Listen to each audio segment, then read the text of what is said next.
तो है कैसे माता जी रोमा फिर संत जाते रंग ना लोग ने चाहूंगा न जाने करा जैसे तुम्हारी चीजें कितने दिन ना मोड़े के जो ड्यूगी जो है बप्पा वाली जो चमके हमारे बंकोरन બે ત્રણ જણનો થઈ જાય છે છોકરા વાળાને તો એવું જોઈએ કોઈ સગાનો કામ કરો એટલે આમ તો હવે થવું જ જોઈએ તો આપણે જે કોઈ વાગી આંધું હોય ત્યાં કારણે શ્વાસ રસોઈ બનાવવાની તો શીખી જશો ત્યાં સુધી આપણે જલ્દી જલ્દી ત્યાં રસોઈ બનાવી નાખશો ત્યાં સુધી કન્ટિન્યુ બ્લોગ જોતા તો ગેસ વાગી ગયા 8 ને આપણે જો 8 વાગ્યા અને ઘરનું બધું ટોટલિંગ કામ બાકી પડ્યું હોય કેમ કે અમારે કશું હતું તો નવા કજ અમારે કશું આરામ તે વર્યો હે તો આપણે બધું ઘરનું કામ કરી નાખો ને વિસુ ગયા કામ પર તો ત્યાં સુધી અમારો કન્ટિન્યુ બ્લોગ જોતા રહેજો કિશો જો બધું કામ તો કામ કરી નાખો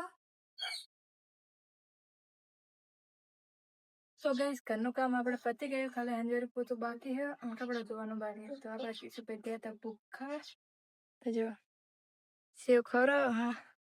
કિશુ મજા આવે જો કે ગમે એ વસ્તુ ખાતું ને આપણે એમ કહે કે મજા આવે ના નહીં આવશે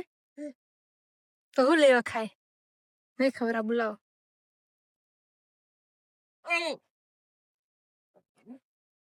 પાછું પૂછ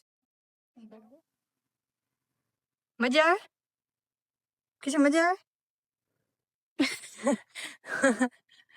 મજા આવે હે નોટંકી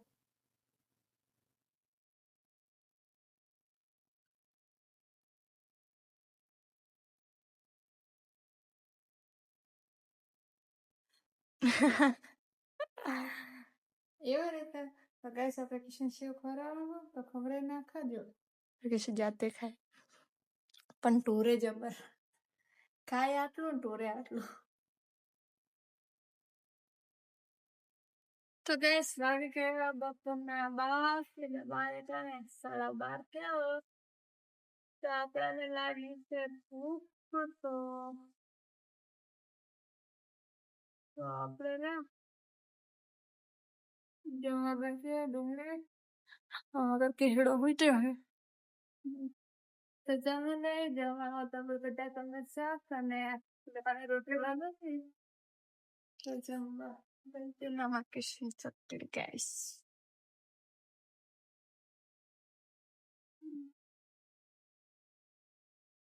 તો ગાઈસ વાગી ગયા હો પોચ ને જો આપણે હંગારી ખાતા હતા અમારે કિશન પોણી ટોરે ને તો પોતું ફેવડાવી એટલામાં આવડે ગાયબ કરી નાખીને પોણી ડોલ નેકર હાવણી લાય તું એરમ કજર છે એમ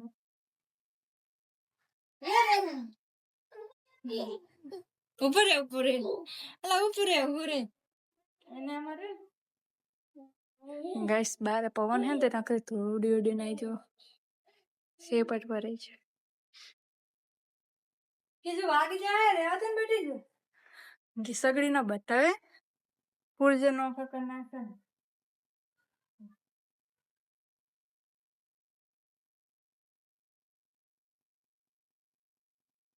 ગાઈસ આપણે હંદવારે ખાધી નાસી હે બારે દેખા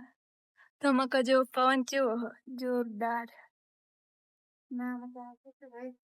ચકલી લાયા ને કાકો કે જો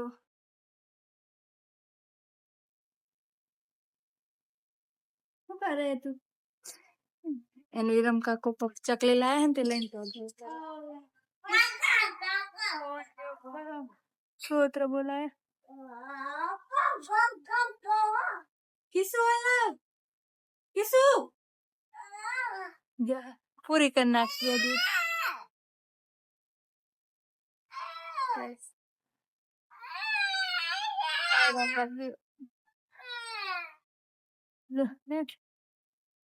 સૂત્ર બોલાવે લાગન ચાલુ કરી આપો તો ગાઈસ આપણે જમવામાં બાટા અને દા તો આજે ગાઈસ દાળ બાટી છે અને તમે કહેતા હશો કે અમે જ્યાં વ્લોગ બનાવતા દાળ બાટી તમારી રેસીપી જેવી રીતે એટલે દાળ બાટી મસ્ત બને એટલે દાળ બાટી બનાવી છે તમે ખાઈ તો આવી જાઓ મસ્ત હવે વિસરી ગયા ખેતરો તમારા કે ગાયું થયું કે નહીં, તો આપણે જલ્દી જલ્દી જમવાનું બનાવી નાખો. ત્યાં સુધી કન્ટિન્યુ બ્લોગ જોતા રહો. તો ગેસ આપણે જમવાનું બની ગયું ને વિશે પણ છેતરથી આવી ગયા હે અને જમવામાં જો દાળ અને બાટી. તો હાલો ગેસ જમવા. ત્યાં નહીં કીધું તો નતો અમારે એના બાપુને ત્યારે નહીં ત્યાંથી આપણે જમી લઈએ. તો હાલો જમવા નહીં કઈ દાળ બાટી ખાતા.